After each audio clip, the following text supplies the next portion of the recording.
excited na. Ayan. Oh, say hi. Hi. Ayan.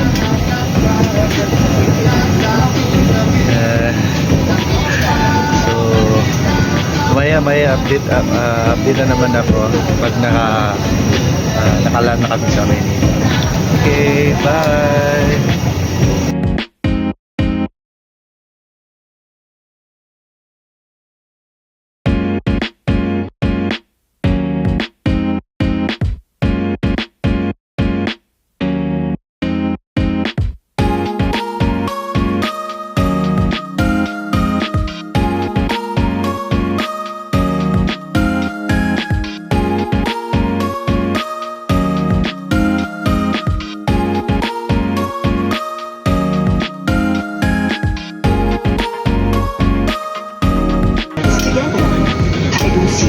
By pulling loose end.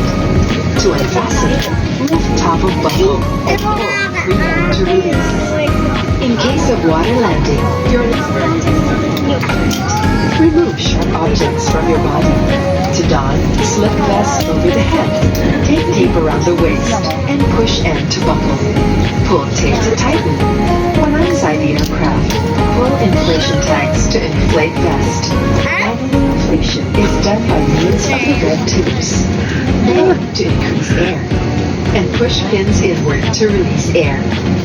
Light automatically illuminates once the battery is immersed in water. Do not inflate the life vest inside the aircraft.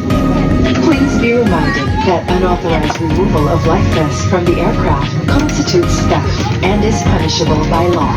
In case of rapid change in cabin pressure, oxygen masks will automatically drop from the compartments above you. Immediately grab the mask and pull it towards you. Remove your face mask and put the oxygen mask over your nose and mouth. For your nose and mouth. Pull elastic band sideways for snug fit and breathe normally. Put your own mask first before assisting others. Keep it on until you are advised to remove it.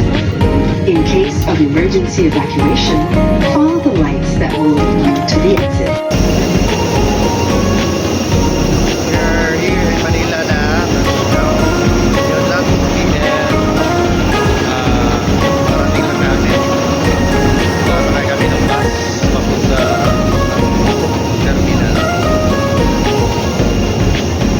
Ayan. Ayan, finally! We are boarding na. So, pangalawa na-delay. So, yung 6:30, naging kwan na. Naging 8. So, finally, thanks Lord. So, boarding na kami. Punta kami ng Hong Kong!